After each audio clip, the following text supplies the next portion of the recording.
Success and failure are not giant events. They don't just show up. You don't just suddenly become successful or suddenly have this cataclysmic event that makes you fail. It may look that way, but failure comes from all the little things. It's failure to make the call. It's failure to check the books. It's failure to say, I'm sorry. It's failure to push yourself to do things physically that you don't want to do. And all those little failures day after day come together until one day some cataclysmic event happens and you blame that. That event happened because you missed all the little stuff. Do you agree with me? And success, by the way, is not some overnight event. It's all these little things. Success is having a vision. Success is making it compelling. Success is really seeing it, feeling it every day with strong enough reasons. Success is feeling the sense that I'm here to grow and I'm here to give something to the world more than just myself. All the little stuff. That's where success comes from.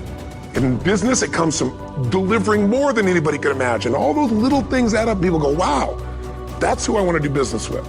It's true in any area of your life. The only way to deal with fear that I found in my life is a couple ways. One of those ways is to turn it on itself and ask yourself, what am I afraid of? If I'm afraid of that, I got to be more afraid of what I'm going to miss out on my mission, missing out on who I'm supposed to be. In other words, if you're not getting rid of fear, then use fear. Use fear or it uses you. It's that simple. So you got to say, okay, what's the price if I just stay doing this? What's the price? What I need to really get scared if I learn all this and I don't follow through. That's something to be scared about. And then that fear will get you over your fear. It'll push you through. Turn fear on itself.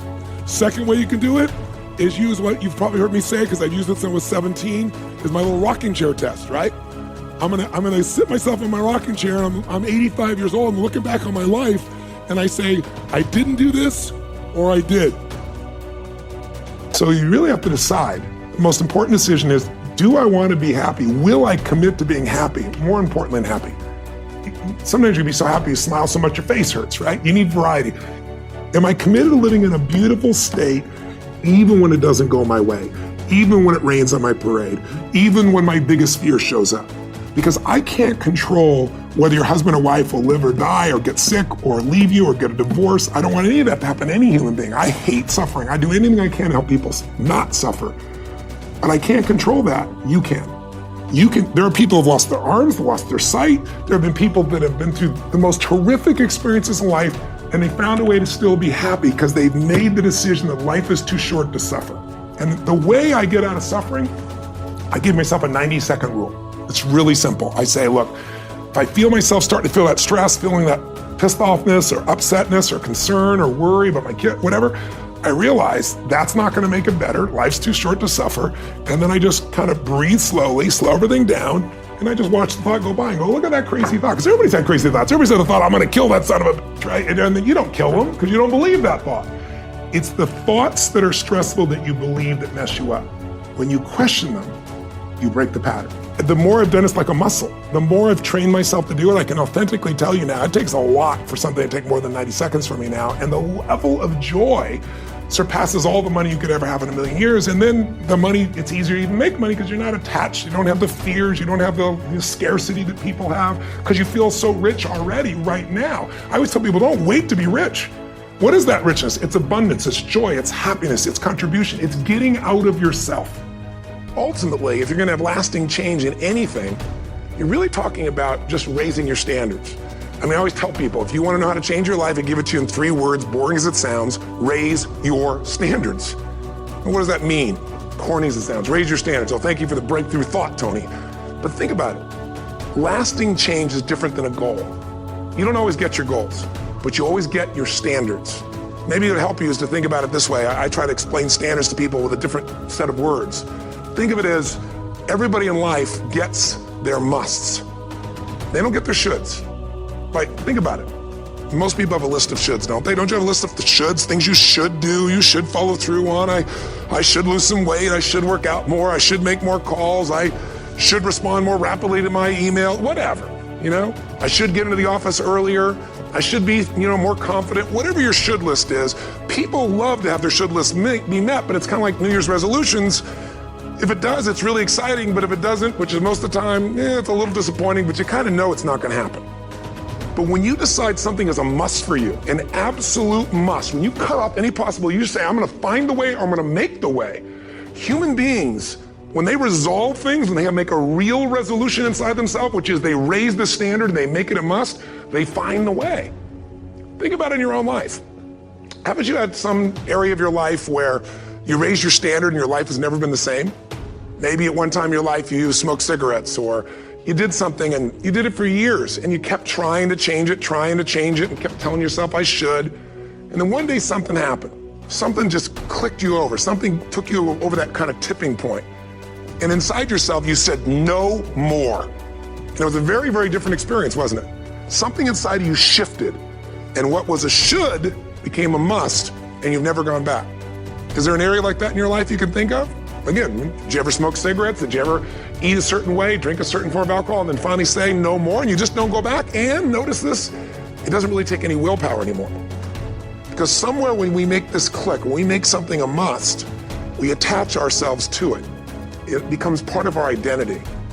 And one thing I've learned in the last, 33 years of working with people from now over 100 countries, 4 million people, is human beings absolutely follow through on who they believe they are. There is another level. The only reason you keep saying there isn't is you feel so exhausted about where you are. But life, the universe, or God is just testing you because there is another level. If this is good, giant jump to excellence, giant from good, poor to good to excellence. There's a level where all your dreams are realized. There's a level that you've always dreamed about. It is real. It has not gone away. But it takes that extra burst when you think there's nothing left, there's no way, you've tried everything 10 million times and you keep going. It's almost like God is saying, if you keep hitting this wall enough times, I will see that you will not stop, that you are filled with that level of determination, faith, and courage, and then the door opens and you get to that next level. But what most people don't know is the next level is just 2 millimeters above.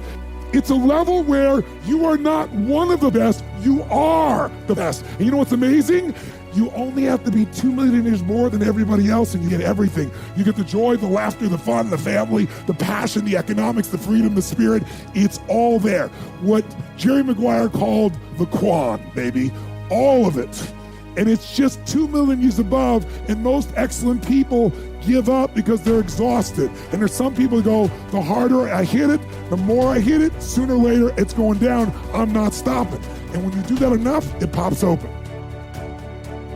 If you get up and you just have no discipline whatsoever, you get no value of anything. Your diets don't work when you don't do them. Exercise doesn't work when you don't do them. But most of the people have some experiences that they want to shift.